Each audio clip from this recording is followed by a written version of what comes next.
happy holidays, and today I'm coming to you guys with a baddie for the holidays, and this one is definitely one for the books. I will say I love a signature type of vibe. You guys know I love a lace that just all around melts, and I just had a run on here and show you guys. Other than the baby hairs, this hair comes exactly how it looks like straight out the package. I just went ahead and add my part. You could do middle part, you could do side part, you could do no part, but I kind of show you guys a little bit of all around of what you can do in this video, in an easy type of tutorial of me styling this hair along with the details.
Alright you guys, so this one is by Asteria here, and this is a 13x4 HD lace wig. And girl, she is giving HD, because if you can detect where the lace start, I'll wait.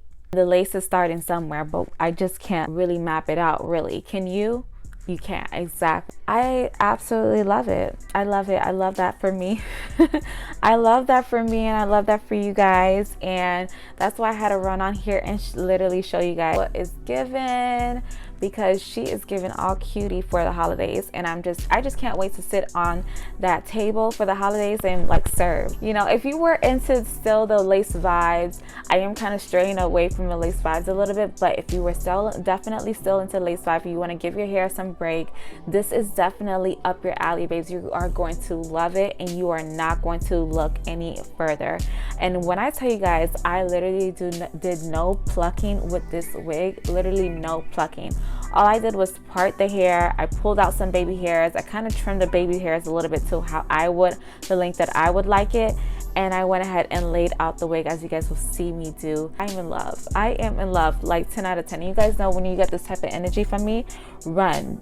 Don't walk, but run to that description and click that link on the top of the bar. I recommend to a friend, to a sis. You should get it. You should get it. For not Christmas, I might be a little too late for Christmas, but for New Year's, Valentine, all year round type of vibe. You need something for the upcoming semester. It's given. Or just for prom. I know prom is around the corner. Homecoming, all that good stuff. She is definitely a vibe. I absolutely love her. She's so cute. Pick her up right now. Did I say that she is a 13 by 4 lace? So yeah, she's about 24 to 26 inches, and 2 combs on the side, a comb in the back, adjustable straps, and Asteria hair actually included another adjustable strap for you, which is an adjustment, and it's like a thick band, so it's like that good quality one. It also has this grip that can like kind of hold on, that kind of assists with holding on to the back of your neck, where it's not like sliding, you know what I'm saying? So it's giving more stability to the wig, and just an all-around better look for the wig application and the wig sitting on your head and all that stuff. So I absolutely love that. I did get a medium size cap. They do have a large, they have small for my small head girlies too, just in case if you wanted to know that. They do happen to offer that as well. But the showstopper here is the actual hair itself is literally 11 out of 10. I absolutely love it. I'm not sure if I said that already, but it holds curls like a gem. It's super soft. It can get textured, and I can put some flexi rods overnight. I can literally wake up and the flexi rods just fall off, and it actually holds in the curls from the flexi rods. Do you know how many times that I purchased hair and I put in flexi rods, or like did like heatless type of curls or whatever have you, and I wake up and it was just a waste of time? It was just a waste of time. Like, you guys know what I'm talking about. I know you guys know what I'm talking about. It literally, you just take it out, and the second that you take it out, like 5 minutes later, you're not even done with your like routine of getting yourself ready for the day. Your hair is already like not like uncurled. It's as if you did not do the whole shebang the night before, when the flexi rods, like what happened. And this is not what you're going to be getting. I definitely feel like the curls hold on. Like, this is curls that I curled since this morning, since styling initially, and your girl is still bouncy, and I absolutely love that. Obviously it's kind of falling, and that's pretty expected, honestly, but it's nighttime, so right now I'll probably pop in that flexi rod if I don't want to kind of do the heat thing in the morning. Also, it has to do with longevity of the wig as well, the quality of the hair. So the more I do heatless, because it is human hair, you guys, of course, the longer this hair can actually last me, you know what I'm saying? Especially for my girls that are planning on bleaching or dyeing this hair. I'm gonna start talking. If I have any more styling to go, you guys will just go ahead and continue on watching, but if not, y'all know what to do with the rest. Let me know what you guys think of her down below, and what links that you possibly would go ahead and pick her up in. Thank you guys so much for watching, and I'll see you guys on the next one.